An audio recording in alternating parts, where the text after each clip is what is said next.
You sit down, you try to do a fucking podcast, you buy all the gadgets, you get all the fucking widgets, you get everything all fucking whatever, and what happens? What happens? There's still a fucking problem. Still a fucking problem, But, if it wasn't for this technology, I couldn't sit here talking to you, Way out in mainland China. Out on the prairies in fucking Kansas. Back in the day, I bet it was, by the way, this is the Monday Morning Podcast for Monday, April 24th, 2023. This is what it's supposed to be, provided my fucking cell phone doesn't crap out like my fucking... I just don't understand. Like, how much more shit do I have to buy? I got a little camera on top. I got the fucking screen. I got a mouse. I have a keyboard. I have a little fucking little who's-a-what's over there, an interface, right? I have headphones. Everything indicating that I could record something. I have the internet. I could then upload it onto a site that my fucking producer could then take it from that and put it wherever the fuck it goes that you guys... I have all that shit. I have it all sitting right here. Yeah, there I sit. Why don't I just record it on the fucking cell phone? What is the point? I wake up, I'm in a good mood. Wake up, little baby, wake up, right? I'm in a good fucking mood, and I come out here, and everything goes to shit. A lot of stuff breaking down lately for me, My body fucked up my shoulder again. I'm finally just saying, fuck it. I'm going to get an MRI. I'm going to this doctor. Fucking Joe Rogan told me to go to like 7 years ago. He goes, dude, he'll spin your blood and fucking, stem cell it or whatever, and you're going to be like Lee Majors in The $6 Million Man. And I'm like, okay. I'm going to try to do it the old school way for 6 fucking years. I'm finally done.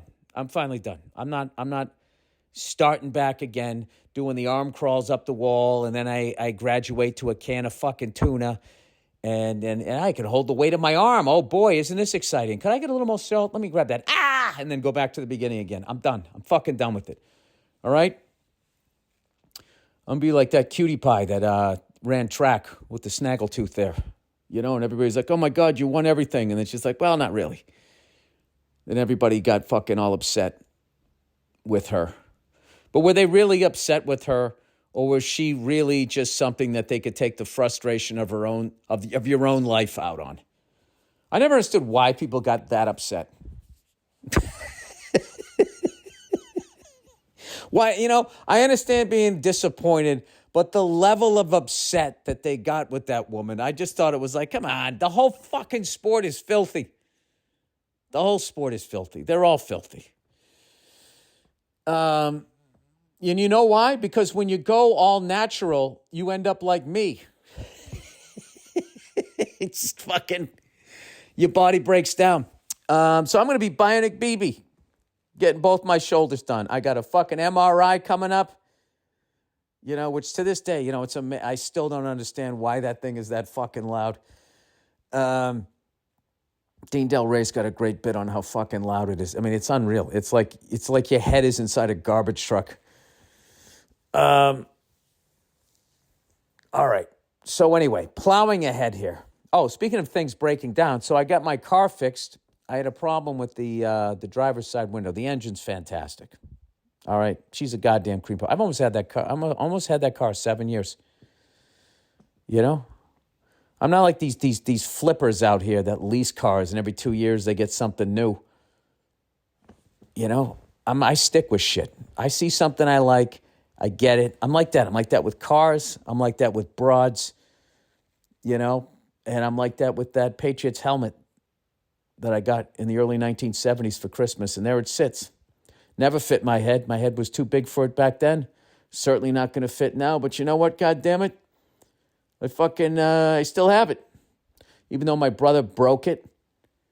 He used to always break all my fucking toys. So he broke that thing, and then he broke that thing when he was in his 20s too, like well beyond the time that he should have been still breaking my toys, but he did. And then I ended up ordering a new face mask. It's not the original face mask, but it looks fucking great. I've had that forever. You know? I get shit, I like it, and I stay with it. That's what I am. You know? So anyway, my car's windows are like my shoulders. Once I get one fixed, the other one gets fucked up. So I get my car repaired, and I'm old school. I take it to the dealership. I pay right through the warranty, ended after 5 years. So now I'm paying through the fucking nose. I go to the dealership. They charge you 3 times as much, but you know what? It's Jaguar parts. I can't confirm that, but I'm going to say it is. I'm sorry, Jaguar, however the fuck, Jaguar. Sorry, I watched too many Bruce Lee movies growing up. Jaguar. So, the automatic window thing? Sure you do. You just click it once and it goes, zip, right? Well, mine would go all the way up and then come back down again. So I'd bring it up and go, zip, oh. I was like, that's odd. Let me try that again. Zip, oh. So I'm like, really? So then I'm like out and about in public. And, I live in L.A. You can't leave your fucking window down. You come back, there'll be a homeless family in there. One of them's a veteran who used to get cheered halftime at football games, but now the country's done with him, and he's under an overpass, and now the same people that cheer him now scream at him to get a fucking job, right, when they're at a red light. So I don't want that. I don't want to deal with that, right? This is capitalism. It's every man for himself. So what I had to do was I'd shut the car off, but the battery will still stay on if you want to sit in the car for a few minutes. But the second you open the door, the battery cuts off. So that's what I had to use. So I'd shut the car off, and then I'd go, zip, and then fucking try to time it where I open the door. But a couple times I open it too late and still go, whoa. And I'd be like, fuck. And I'd turn my car back on. People at the grocery store looking at me. Anyway, so I finally get it fixed. Dealt with that for like 3 weeks, where I finally got a window where I could get it over there. I get it fixed, right? I go and I do a podcast interview with a huge fucking guest that I'm not going to name yet, but it's fucking huge. Let me tell you something, it's fucking huge. So I go over there, I interview this person. He was beyond anything. Just interviewing him was going to be amazing, and then he turned out to be the greatest guy ever, right? So now I'm driving away, and I'm like, you know what? I'm going to go fly. Let's add the day. I'm going to go fly around, zip around on a helicopter, right? Why not? I flunked everything in math. I have no business leading this life, So why not continue leading? That doesn't even make sense, right? So I get on the 405, and it just jammed, as they said in the Californians. It was jammed. And by the time I got up to Sunset, I'm like, I'm not going to have fucking time to pre-flight it, get in the thing, zip around, and then pick my daughter up from school. So I said, fuck it. I made a right turn onto Sunset. I stopped off at a cigar bar. And I was like, am I? I said, fuck it. I haven't had one in over 2 weeks. So I pull in. I go down there. The same regulars are in there, right? And I come in, making your way in the world today, right? Say hello, everybody. I sit down. They got a new cigar. It was so fucking smooth. I enjoy it. I had water. I stayed away from the soda. Everything's going great. I go back upstairs. I get in my car. I tip the guy at the fucking thing, How much is it? Here's another one for you, right? Oh, fucking Billy Good Times. I get in the car. It's hot as balls. I go to put down both windows. Driver's side comes down, no problem. Passenger side isn't moving, but I'm hearing some noise in the door. And I was like, that's odd. Let me try it again. I thought the lock was on. I tried all of this shit. Nothing worked. And I finally tried again. And I heard something go down inside the door. Nothing happened. And then there was like a half a second pause. And the whole window just goes, it just fucking dropped down. It just dropped down and then landed on an angle. So like the back corner was sticking up like a fucking glass shark fin. And you know what I did? I bursted out laughing. Different for me. I didn't flip out. I just started laughing because like sometimes it just gets to the point of like, what the fuck can you do, right? So I just laughed. I laughed and I was like, all right, well, I guess I got to fucking deal with this. So now my car, Jackie, as she's known, I told you I gave her that name when my wife was jealous when I got the car, like, playful jealous. Because she was, when the thing showed up and it was that fucking British racing green, I had the sick rims, more rim than tire, just a total badass fucking vehicle. And you open the door and it lights up and says Jaguar down on the thing like you're walking into a nightclub. I mean, this was some sexy shit in October 2016. I know that's all pedestrian now. I'm sure a fucking Prius looks like that now. But in 2016, this was the hot shit, as the kids say. And she was just like, I didn't know you could order a car. I'm like, yeah. She goes, I just walked on the lot and bought one like a jackass. So I started acting like I was more into the car than I was her. So, of course, I had to give it a name. And I was just like, listen, I go, you can't raise your voice in the car. Jackie likes a nice, quiet ride. And she would just, she knew I was fucking around with her, obviously. So anyways, but it's funny. My kids call the car Jackie. So this morning, the car was in the shop. And my daughter's like she's going, Dad, where's Jackie? I want to ride to school in Jackie. Like, she's getting fixed again. And Jackie's having some problems. So, but it's the second time I've had a fucking issue this quickly. So I laughed at it first, and then I got annoyed. And my wife was like, do you need to is this like a lemon law thing? I'm like, it's just the windows. I don't know. The engine's fine. It's fine. I'm driving this fucking thing forever. And then I just started thinking like, well, wait a minute. Everybody else trades their cars in every couple of years. I've had this thing almost 7 years, right? So then I was like, fuck this shit. And I don't know how. I just started looking around. And next thing you know, within 5 minutes I'm on the internet, I was looking at a BMW M5 stick shift. And I'm like, that's what I'm going to get. And then I'll be happy. And all I could think of was driving that. The car was so fucking expensive. I was like, where would you take it? Can you go down to the grocery store? Fucking get down there. Then anybody who parks near you just have to be like, oh. Every time you valet it,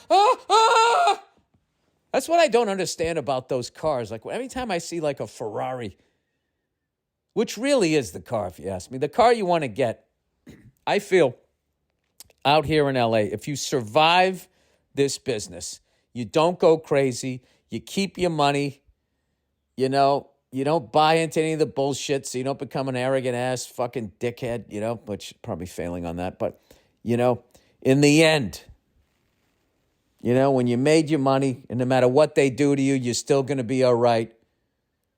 Your beard's all white. You got that leather Malibu tan. Your wife's got some fake tits and teeth as white as Eric Estrada. That's when you go out and you buy the Ferrari California. That's the car. That's the car. All of those other Ferraris, if you're not on your way to the track, it's the stupidest thing ever. But the Ferrari California is the GT. GT standing for Grand Touring. I looked that up a long time ago. GT is basically, okay, this is the race car, but you're going to drive it down the street, so we're going to make it nicer, more plush, heavier, but you're still going to have a nice, fast car. That's the fucking car, I think. Oh, is that what you think, Bill? Guess what? I think nobody gives a fuck. Oh, come on. There's no reason to be like that. You know what I did this week? And I was all proud of myself. I memorized everybody in MotoGP, their numbers, their teammates, and all I have to do is just get the teams down.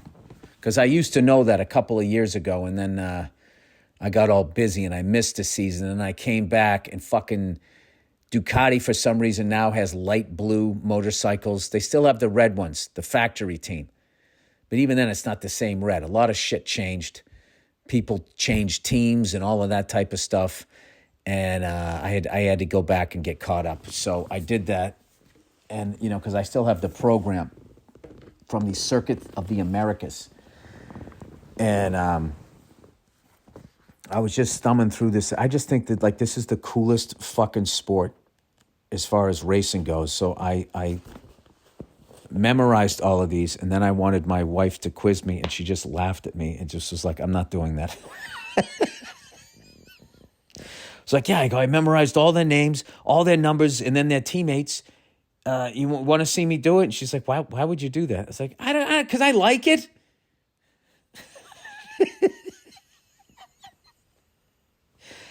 So that's what happens, when you do that to your wife, where sometimes you're just a dick to be a dick. She ends up doing it back to you, but it ends up being funny. So I'm looking forward. They have their next race, I want to say, is in Spain. I don't know if it's Madrid or whatever. I have the app on my phone. I'm fucking all in. So I cannot wait for that. I'm still buzzing off of taking that Ducati around the track. But what has happened, fortunately, is I've calmed the fuck down as far as getting back to, you can't ride a motorcycle in California or anywhere other than a track. It's too fucking dangerous with everybody texting and everyone's on a fucking pot cookie now, which I'm not saying that's necessarily, it is if you're driving, I guess. But anyway, let's talk some sports here. This is when all the ladies fast forward. The Bruins beat the Florida Panthers like I said they would in Game 3. Everybody got worried about Game 2, and I said, no, man, they're going to come out and they're going to kick the shit out of them. They're going to fucking score 5 goals. I was close. They scored 4. But then they let in 2 at the end of the game. I did not like that. I did not like that at all. I was like, we had them on the fucking ropes, and we just gave them hope. If we shut them out 4-0, that's the difference between a series going 5 games and going 6 games. But little did I know that the Bruins, minus Patrice Bergeron and David Krejci, were going to come out and they were going to win game 4 also and take a 3-1 lead. How about Charlie McAvoy?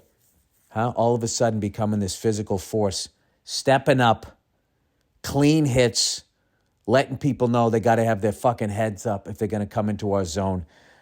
He's had some great open ice hits. I've watched as much as I could with the kids, and this was a Super Mario weekend. We went to Universal. We went on the ride. We saw the movie, the whole fucking thing. It was my daughter's spring break, so me and the lovely Nia, we went over to Universal. It was fucking hilarious. I told this by the way, on the live podcast that I did. By the way, if you didn't see it, I actually feel bad for you. I fucking murdered. I'm not going to lie to you. I did an hour and 50 minutes. I'm half tempted to take the tape and just send it to Netflix and be like, here's my next special. I don't know. I was, you know what? You know why it went so well? Because I was nervous. I wasn't nervous. I was going how the fuck am I going to do 90 minutes by myself, just winging it? And because I could do that just sitting here, because I get to live in fantasy land that you guys are all laughing, finding all of this interesting. But when you do it live, well, do it live. Fuck it, right? When you do it live, you know exactly what's happening. You know whether or not you're killing or not, and if something's dying or whatever. And, if something dies on this, I don't fucking know. I just keep plowing ahead, It's when, you're in front of a live audience and something dies, you got to address it, but also blow it off so it doesn't fuck up your flow. Because if you just start, your flow will get blocked with you thinking oh my God, it's not going well. They liked me a second ago. Now they don't like, is my career over? You just start catastrophizing in your head, and you're not going to be funny. Unless you just sit there and talk about how much you're freaking out that you're not doing well, which would be funny for about 20 to 25 seconds, and then it's just going to be a staring contest. So I went out there, and, we told people not to use their phones or anything. So, of course, there's some fucking woman sitting there filming the whole thing. I say something to her. She doesn't put her phone down. She's just laughing, doesn't give a fuck. And I went off on her, and then that just sort of opened everything up. And I thought I was an hour and 10 minutes in, and I looked, and I was actually an hour and 45 in. Like, that's how easy it ended up being. The Andrew Themelis, the questions he got was amazing, and the Troubadour couldn't have made it any easier. And all the people at Moment crushed it with the way it looked and all of that type of shit. So thank you to everybody around the world that watched it. And thank you to everybody that came out and showed up and bought tickets. I had a great time. So anyway, by the way, you know something? Here's somebody that everybody fucking hates if you're a Bruins fan is Matthew. How do you say it? Is it Tkachuk? Matthew Tkachuk. Why is the T there? Nobody knows. Because it's annoying, just like he is. And that's why I love him. He's the best thing on that team. And how about at the end of Game 4, where that guy starts some shit, not only gets his team on the power play, he gets our goaltender to fucking drop the gloves and take his mask off like he's going to fight him, and then he gets 2. Right? He gets him on the power play and gets our goaltender taken out of the fucking game. I mean, Claude Lemieux couldn't have done it any better. Although Claude Lemieux would have done something like career-ending to the fucking goaltender. But, like, I fucking love that guy. Celtics are up 3-1. And I'll tell you who I love on the Atlanta Hawks is that Trae Young. That kid is a fucking beast. Wants the ball at the end of the game. You give him the ball at the end of the game, and he knocks the fucking shot down. I saw, what game did we lose? Did we lose Game 2? We lost Game 3. And like the Bruins, I saw it down the stretch. So I watched the Celtics, make a heroic effort to try to win that game. And we hit a couple of threes and all of that, and he just kept fucking answering. Like, that's a star that you could really build a team around if the NBA was more like the NFL. But, like, I just feel like that kid's going to end up leaving. He'll be on the Lakers soon. Those whining cunts. This is my impression of every star player, the star player on the Lakers since Magic, because I have no problem with the Magic era. This is my impression of, I need more free agents. I don't want to lead a team. That's too hard. Get everybody else's best players and have them come out here. And then we'll dunk on fucking people coming off the bench and, pose in front of the camera like we're in Run DMC. The fucking NBA stinks. They sold their soul. They sold their soul with that fucking gangster who passed away, who ran that league and fixed games. I'm convinced of it. I'm not going to say his name because he's dead and can't defend himself like he would even respond to this podcast, Bill. Get out of your own ego. I'm just saying. Like, what the Celtics and Lakers did accidentally, which was basically draft and through shrewd trades, I've said this a million times, but I'll say it again, actually made 2 super teams. And they kept clashing in the finals, and the ratings went through the fucking roof. Through the fucking roof.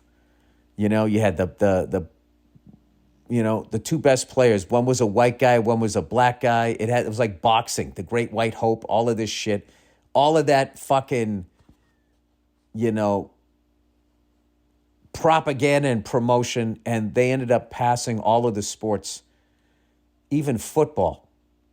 Like, nobody ever thought baseball was going to get past it. In the 70s, football started getting better ratings, and then basketball in the late 70s, where it looked like it was going to go under. The league went from being predominantly white in like 15 years to be predominantly black, and there was a bunch of racists that didn't want to watch it because of that.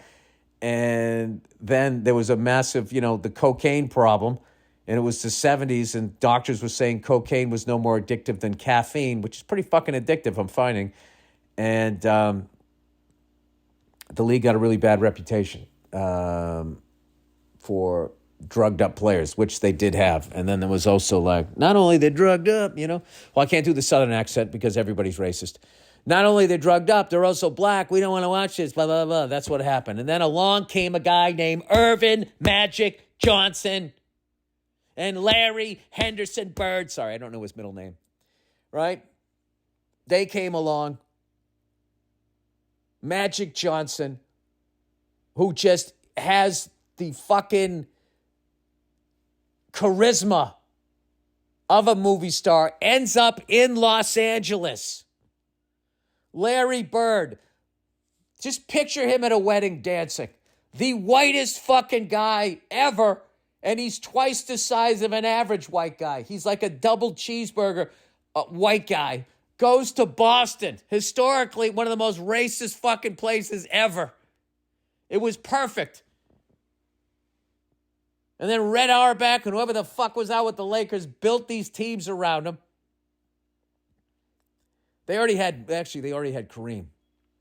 Anyway, and then they end up like having this massive back and forth, Ali versus Frazier, from like 84, 85, 86, 87, 88. It just kept fucking going.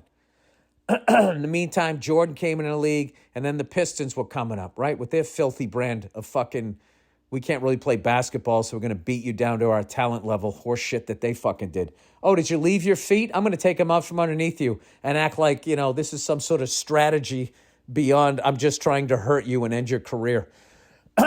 Anyway, having said that, I did like Joe Dumars, John Sally, and Isaiah Thomas, Vinny Microwave Johnson. I actually did like all of those guys. I even like Mahorn. I just didn't like Lambeer. It's just like, dude, you're just out there cheating. Someone leaves their feet and you just take them out. Like anybody, a guy in a crowd could do that to you and have you land on your fucking head. Anyway, they made all of this money. And then all of a sudden, then they went to Jordan, and then Jordan leaves. And then they're like, what the fuck do we do now? That's when I think they started fixing games. And they just allowed, then that became their business model. Well, in the 80s, we made all of this money. What was it because? Because these two juggernaut teams were playing each other. Okay, that's our business model. That's what keeps us on top, so we don't give a fuck. And that's why they allowed Durant to go to fucking the Warriors. I've said all this shit a million times before. I don't even know how I got off on that. I'm like, seriously, I know I do this all the time. It fucking kills me because I love basketball. I love the way it used to be. And everybody had a big man and a star fucking point guard, and they just went at it. As opposed to all fucking hanging out, drinking rosé, and piling on the same fucking team. Oh, Billy Old Man in the house. All right. With that, my daughter drew me a picture today or yesterday. Oh, no, she actually made this thing when I was coming back from the road. It was one of those things where you fold it, and it has a picture, and then you open it, it says something else. It said love in it. And I save all those things. And someday when she gets older and she moves out or gets married, I'm going to look at those, and I'm going to cry. Till then, I'm going to enjoy the ride, baby. All right, let's do the reads for this week. Sorry if I'm babbling, all right, because I really, I already did a fucking hour and 50 of talking to myself. By the way, talking about that goddamn universal. My wife is like the king of getting the VIP. We are forever walking around lines. We are forever sitting in lounges and all that. It costs an arm and a leg, and I'm always like, what the fuck? But then when we get there, I always look at her and go, all right, you were right. This is the way to do it. She goes, yeah, just let me handle this shit. So Universal, the park, it's like Delta Airlines where you think you're in group one. You are in group one, but 19 groups are going to fucking board before you. Half the fucking plane's on you. Like, what the fuck? So we got these VIP things thinking that we were going to walk by all these sad sacks standing in fucking line. And whatever VIP, we didn't get VIP extra special fucking, missing a limb VIP, whatever the fuck it was. A veteran mother missing a limb fucking group. They were just like, yeah, this doesn't apply to this ride. And we're like, all right, well, I guess we'll just stand in line. It was 2 hours and 40 fucking minutes. Dude, there was kids crying. There was no water. There was nothing. And then you were like standing in the sun. Then you go into the structure, come back out, go back in, come back out. I mean, I don't even know what. And it was like when we were going back outside, they'd have these big poles, holding the structure up. And parents were sending their kids to stand in the shade while they weaved around the fucking line to come back around again. Dude, it was for a 3-minute ride. We walked out of that thing, and the whole time was sitting there, and every once in a while, like 12 people would just whisk by in this other line, and I'm just sitting there looking like, why the fuck didn't we get those tickets? And I was like, well, if I say this, she's going to get mad. Because I'm going to say she did something wrong, and I didn't do anything to get this thing going, so I'm not going to fucking say. And I finally, after like an hour and 15 minutes, I was just like, when people walked by, I was like, what are those tickets? And she goes, I know. She goes, I thought that I had the VIP, and I thought that would get us past this line, but they said it didn't count. And this is the thing, too. We paid an extra $100 for these fucking tickets, so we would go around the line, and we showed up, and they're like, yeah, no, that doesn't count. You can do that on like the fucking Witches of Eastwick ride, some ride that's like 20 years old. You can do, like what you have works on that ride, but not the brand new shit. This is the brand new Super Mario World, which was amazing, by the way. So long story short, we finally ended up getting in there. And we got on the ride, and it was only 3 minutes long. And I was just sitting there going like, oh my God, is this like, because like one of the kids, we went with this other dad, and he brought his son. And at one point, the kid was just like hanging over the rail, staring at the ground. And he just goes, this is the most boring thing I've ever done in my life. And I was like, oh my God, this is a fucking nightmare. But we finally got on the ride, and we walked out. We went to the Simpsons part. I got a Krusty burger, and I just looked at my wife, and I was just like, dude, I am wiped. All right. And fortunately, our daughter was cool with leaving. We bought like a Super Mario t-shirt or some shit. And we got in the car, and we came home, and I was thinking like, the car ride home was just quiet. My daughter fell asleep. Me and my wife just had like a 600-yard stare. And we end up getting back we get to the house, and when we get back, my daughter's grandmother, my mother-in-law, was there. And she was like, how was it? And my daughter just freaked out. She goes, it was unbelievable. So I was like, all right, thank God. Thank God. All right. And there you go. See, you learn something from kids. You stand in a 2-hour and 40-minute line, but still, if you get to ride on the ride, it's unbelievable. Then again, they have young legs, unlike myself. All right, Butcher Box, everybody. Eating out is fun, but there's nothing like cooking. With Butcher Box, it's way better. It's way better. Tastes better. It's cheaper. And nobody spit on your food, right? With Butcher Box, you can easily find high-quality meat and seafood you can trust. It's 100% grass-fed beef, free-range organic chicken, pork-raised, crate-free, and wild-caught seafood. Humanely raised, no antibiotics or added hormones. It gets delivered right to your doorstep with free shipping, always, and customized box plans. Butcher Box gives you a variety of high-quality cuts at an amazing value with exclusive member deals. Recipe Inspirate, Inspirate, Inspirate. It's underlined in red, so it's not spelled correctly. So this isn't me. Guides, tips, and hacks. What would that? Recipe inspirations? Installations? Insulin? Get free chicken thighs for a year. It sounds oddly perverted. Free chicken thighs for a year and $20 off your first box when you sign up today. Look at this. Thighs, this box. What are we doing here? That's 3 pounds of bone-in chicken. Thigh Dyes free in every box for a year, plus $20 off your first order when you sign up at butcherbox.com/Burr and use code Burr, B-U-R-R. Claim this deal at butcherbox.com/Burr and use the code Burr. All right, we got one more read here. But before we do, I'm going to take a little sippy here. Water. That's all you should be drinking. If you're trying to lose weight, you should only be drinking water. Water with lemon. Make sure the lemon helps flush everything out of your system as it eats away the enamel of your teeth. All right. Oh, look who it is, everybody. It's old Zip.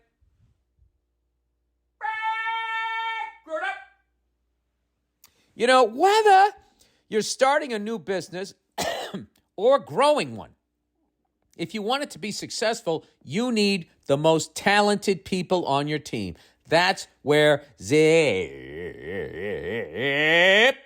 Group Turk comes in. And right now, you can try it for free at ziprecruiter.com/Burr. Why should you let Zip help you hire for your business? Well, because powerful matching technology finds high-quality candidates for a wide range of roles. Got your eye on one or two people who'd be perfect for your job? Well, Zip lets you send them a personal invite. You can slip into their DMs. Hey, baby, you want to work over at this Subway? So they're more likely to apply. ZipRecruiter also offers attention-grabbing labels that speak to job flexibility, like remote, training provided, urgent, and more to help your job stand out. Let Zip fill all your roles with the right candidates. 4 to 5 employers who post on ZipRecruiter get a quality candidate within the first day. See for yourself. Go to this exclusive web address at Zip for free. ZipRecruiter.com/Burr. Again, that's Zip.com/Burr. ZipRecruiter. The smartest way to hire. Oh, look who it is, everybody. Everybody loves this guy. Everybody loves this guy, and I don't know what he does other than just smile with his eyes while wearing a bathrobe, a pullover bathrobe. It's the Dalai Lama, everybody. You know, there's something about him. He's got that cop haircut. Does he have a flat top? My nuts? Or does he got it pulled back like Steven Seagal minus the ponytail? I just picture he's always smiling with his eyes. He has on like Santa Claus glasses, and then he has he has on like a karate gi, but it's a pullover. So now you know he's not going to kick you. You know, that's the thing. Anytime somebody has on a bathrobe, there's always that part of you where you're trying to see if they have on pajama pants. Do you have on pajama pants? If you have on pajama pants, you're not going to try to kick me. If your pants match your robe, okay, I'm taking a step back. But it's also he's always sitting on his knees. He's just a chill dude, right? Hey, Billy Redballs, want to know your thoughts on the Dalai Lama asking the kid to suck on his tongue. What? On video after kissing him on the mouth. Want to know my thoughts on that? Yeah, I don't want to look at that. We have proper authorities that look into stuff like that, and for whatever reason, they're such good people that they actually do something about people like that, if that's what he's doing, and they watch stuff like that. They then gather the evidence, and then they have to go get this person. But me, fortunately, I don't have to, just picturing that. Anyways, thanks for all the podcasts and great stand-up. Please come to Dallas and go fuck yourself. Well, there goes my whole, I'm Bill Burr, and I approve of this Dalai Lama. Is his name Dalai Lama? He's the Dalai Lama. All right, hang on a second. Now I got to look this shit up. I'm just going to look up the Dalai Lama and see what it says here. The Dalai Lama. His Holiness, the Dalai Lama. Brief biography, His Holiness. China's reincarnation monopoly has a Mongolia problem. Dalai Lama's abusive behavior, nothing new. Indo-Tibetan groups come out in support of the Dalai Lama. The Dalai Lama on Twitter. All right, well, they've done a pretty good job scrubbing it off the front of the thing. All right, abusive behavior. The Dalai Lama is under fire in the media after a video was shared of his inappropriate interaction with a child. Many people around the world were shocked to see this disturbing behavior coming from someone who was often touted by Western media as a holy man or even a social justice leader. Oh, God. Can any of them just be good people? Anytime any one of these fucking people, more times than not. But this morally questionable behavior comes as no shock to anyone familiar with the Dalai Lama's corrupt and deceptive history. Whoa, that just took... Who says this? This is one of these websites. This is workers.org, including his having enslaved thousands of people before the revolutionary overthrow of feudalism by Tibetan people and his subsequent years as an operative for a U.S.-backed regime change while on the CIA payroll. What? Tibet has been politically merged with other parts of China, now the People's Republic of China, for hundreds of years in some form or another, having been officially incorporated with China since at least the 1720s under the Qing dynasty. There was a brief period after the fall of the Qing dynasty when Tibet was recognized internationally as part of the Republic of China, but local Tibet just, what the fuck happened to the Dalai Lama shit? I don't know. All I can tell you is that story is why I don't go to church. All right? You wait till Joel Osteen goes down. I've been calling him Joel Olstein. You guys never corrected me and maybe thought I was just deliberately saying his name wrong, but I thought there was an L in there. Joel Osteen. The good news about salt. Okay. Hey, Billy Boldbody, I really admire all your efforts to stay healthy. I like how you acknowledge that I'm not healthy, but my effort. You're trying, Bill. I wanted to share with you some information about Himalayan salt. Years ago on your podcast, you read an email about pink salt and its benefits over common table salt. The benefits include improve respiratory diseases, balance your body's pH, reduce signs of aging, improve sleep quality, regulate blood sugar, increase libido. Great news, right? Well, as it turns out, there is small amounts of lead in the common pink salt distributed. Jesus Christ. I don't think I was ever going to get through that word. Distributed at stores. I don't think I've ever seen that written. Distributed. Distributed. Can you use it in a sentence? I can't even say it. Bad news, right? Maybe not because the amount of lead is below the minimum allowance. Good news, right? I'm not sure either. Enjoy your day. Love the podcast. I know, right? What do you do with that? It's just every type of food. There's the people that sell it saying it's good, and then the people that are selling something else, and then they just trash it. She's a good girl. She'd make a great wife and a mother. She's a whore. I know 12 guys she banged last weekend. I don't know what to do with that. Whatever. I mean, who gives a fuck? You're going to die. Just whatever color salt you want. Have a good time with it. You know? I'll tell you, some of the behemoths I saw walking around that theme park, the fact that they were still alive, I know I'm doing pretty good. But that also doesn't mean anything. I know some skinny people that have just fucking dropped to heart attacks. Oh, it's a crazy world. Mad world. All right, Umbrella Girls. Hey, Biker Billy. Oh, Jesus. I know what you're going to talk about. How do these still exist? Because nobody's watching MotoGP. I've been to many MotoGP races. Such a great time. I worked for one of the beer sponsors and got to hang out on the paddock and in the broadcast booth, etc. That's fucking cool. My question is for you is why don't they have Umbrella Girls for other sports like golf and swimming? Maybe more people would watch these boring-ass sports. I'd like an Umbrella Girl in the on-deck circle of an MLB game. would make the games way more fun to watch. Glad you had fun in Austin and took huge balls to ride on the track with those maniac fans. Go finger yourself. Oh, Jesus. What are we saying here? What was the question? I didn't know what the fucking question was. Oh, MLB is what I was going to talk about. You know, MLB games are down to, on average, 2 hours and 38 minutes. The pitcher's on the pitch clock now. Everybody, they keeping it moving. It's so smart. It moves right along. I fucking love baseball. I don't need any umbrella girls. But, like, I think just, like, car racing, motorcycle racing, any sort of racing is always synonymous with beautiful women. You know?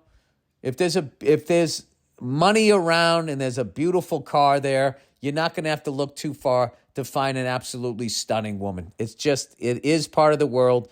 And there's certain women that don't like that stuff, and they're called ugly.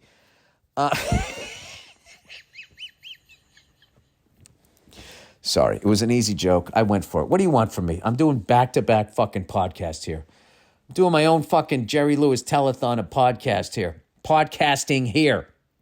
By the way, parents out there, I highly recommend the new Super Mario movie. It's great. It's great. Chris Pratt, Charlie Day. Sebastian does a voice. I knew it was him. Who else? I don't know. It's the movie. It was just really done right. It's one of those things where it was great for the kids, also entertaining. You know, our daughter sat between us, and it was a bunch of jokes in there for adults, and I would look at Nia, and we would both start cracking up. And then afterwards, guess where we went? I haven't been there since the 2000s. My wife goes, "Hey, let's go to the Cheesecake Factory." And I was like, "Nia, you know I hate that place. I haven't been in that place, I think, in 15 years. She goes, "I know, but it's like, it's right next door, but blah, blah, blah, blah, blah." So I was just like, all right, fuck it. And I went in there. I actually had their beet and avocado salad off the Skitty menu. You know, it was good. Of course, they brought bread and butter to the table, and I ate a fucking loaf myself. But I did get the fucking, I don't know. But it was the shit show that I remember. I do remember. What was amazing, too, was the level that entire families are on their phones, because I'm totally addicted to my phone. And Nia told me like 5 times, "Come on, Bill, what did we say? No phones at the table." And I kept going, you're right. And I would put it down. I would shut it off. And I would find myself subconsciously picking it up, turning it back on to play this word game that I have on the phone. And I was just like, Jesus, I really got a problem. And then I looked over, and there was this family, right? I think they were daughters or friends, and they were like in their teens, and they were literally eating while holding their phones, looking at them, kind of like the way back in the day you'd read the newspapers, you ate your coffee, drank your coffee and had your eggs. But what blew me away was the parent that was with them, the adult, was also on her phone. And when I got to go to the bathroom, she was like playing some game. And they weren't saying anything to each other. And at one point, they did take a selfie together. And I was saying to Nia, I go, dude, look at that family. I mean, you think I'm addicted, that is. I don't have a drinking problem. Look at that fucking person. And she goes, yeah, everybody's like that. She goes, and she could, we sit in a booth. She was across from me. She could see this other family. She goes, there's a whole family watching Coco Melon on a laptop, which is a kid's show. And as we walked out, I saw that family. They were all watching it, and the dad was asleep.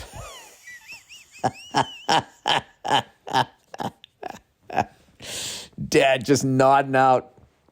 I'm not going to lie to you. There was a point, though, I thought I was going to fall asleep when we were watching Super Mario. And I'm like, wow, that would be like the most dad thing ever, is to fucking go to a kid's movie and like the lights go down. You're like, oh my God, this chair's so comfortable. It was the IMAX, so they had like the fucking thing that lifts your legs up. I mean, they did everything but give you a fucking little shoulder rub. It was a couple times. I like nodded and then came back. I'm like, can't be that guy.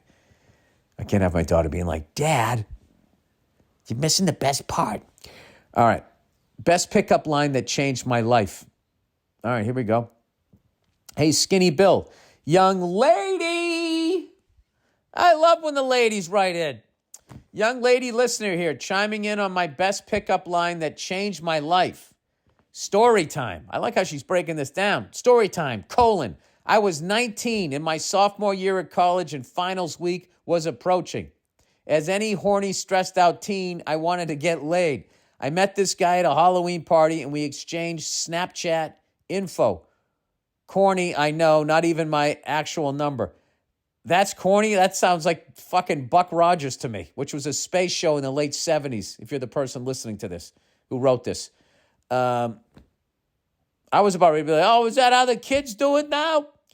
But anyway, she goes, but it never went anywhere. I was studying with my friend at the time, trying to figure out how to get laid in a short amount of time. Doesn't it blow your mind that women think this way?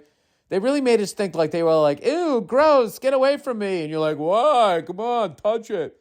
And they're sitting there wanting to get laid too. Who knew? Who knew? I Googled best pickup lines from a girl's perspective and hit him with this. I know it's no nut November, but I'm trying to make you nut. I know it's no nut November, but I'm trying to make you nut. Oh, do people say don't eat nuts in November? Wait, you said that? Long story short, we've been together for 4 years. And have started living together. Wait a minute. That was your opening line and that turned into a relationship? That is unfucking believable. If I did the male version of that to a woman, I'd get slapped in the face. Oh, God. Why can't a month start with P? I'm trying to think what I could say the equivalent of that. No titties. There's no T fucking month. Oh, somebody knows what it is. Is there a C month? No. There's no A month. Ass, pussy, titties. Hey, I know it's no sex September, but could you fucking jump on my dick? I mean, that's the male version. That's not a good one. Well, congratulations. Anyways, the person, she says, I never thought it would end up this way for us, but I don't regret it. For the guy who was asking for the best pickup line, just shoot your shot and have a little confidence. You might miss, but you also might score. Wait, why are you talking to me like you're a guy? You have a pussy. You can just go out and get laid. What is the fucking problem? Your opening line could be, hey, who wants to fuck this? I like how you're really talking to me like this fucking grizzled vet. I like it, all right. You might miss, but you also might score. So just have fun, and you'll attract someone just like you. Nothing is more attractive than a man with confidence and a sense of humor. That's how I got my wife. I'm not going to lie to you. Oh, my God, was she shooting me down.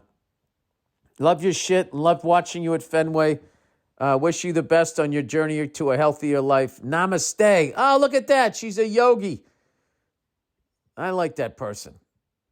Yogi with a little swagger. Hey, shoot your shot. Yeah, you look confident. She might get yanked. She did everything but tousle my bald head. Yeah, that's how I ended up with my wife. She was just shooting me down and shooting me down. And I remember that. Oh, God, what a fucking night that was. And then that other guy was trying to cock block me. We ended up at dinner. And finally, I just looked at her and I said, will you at least split a cab with me? And she's trying to be like just difficult. Why do you want to split a cab with me? That's what she said. And I said, because I want to kiss you. And then she looked down. And I knew I had her. That was it. And every time I tell her, she goes, oh, get out of here. I was like, I did. You looked down. That was it. That was it. That was great, too. And then we got up to leave. And she said, okay, I'm gonna split a cab with you. And then the dude who was like cock blocking me at a fucking Olympic level actually said to her, he goes, hey, where do you live? And she goes, I live up Harlem, 110th Street. He goes, oh, I live up there. You want to split? He said to her, do you want to split a cab? Like knowing I was trying to fucking bang her. He said that. And then she just goes, no. She goes, I'm gonna take a cab with Bill. And he goes, oh no, but you know, I'm right on the way. And she just said the guy's name. She goes, I'm splitting a cab with Bill. And then we were both staring at him, and then he felt stupid. Oh, okay, cool, because I was just, whatever. So I never tell you the story. So then we get in the cab. Where the fuck were we? We're down near Houston, and the roads were all bumpy. And we're in the cab, and Nia goes, I thought you said you were going to kiss me. And I said, well, I'm waiting for a red light because it's too bumpy. So we stopped at a red light, and I kissed her, and Nia's like the greatest kisser ever. And I was like, wow. And then we started driving again, and then the car stopped again, and then Nia said, it's another red light. And now, 20 years later, we're still together. See? So there you go, my little yogi namaste person. I got a little game. I threw it out there. And you know what? Throwing it out there, you know what that ends up with? 2 beautiful kids and standing in a 2-hour and 40-minute fucking line. Waiting to go on a 3-minute ride. But I do it again. All right. Pulling up a little short here. 55 minutes in. Go to the MotoGP app. Watch this race this weekend. Maybe get into it with me because I'm going to be talking about it a lot this year. I'm totally in. It's going to be in Spain.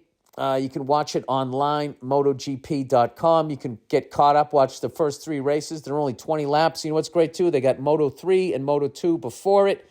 Those are all the up-and-coming racers. And a lot of times, those races can be just as good, if not better, than the best one. You get 3 races.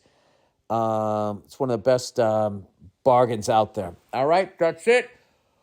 Go fuck yourselves, and I'll check in on ya on Thursday.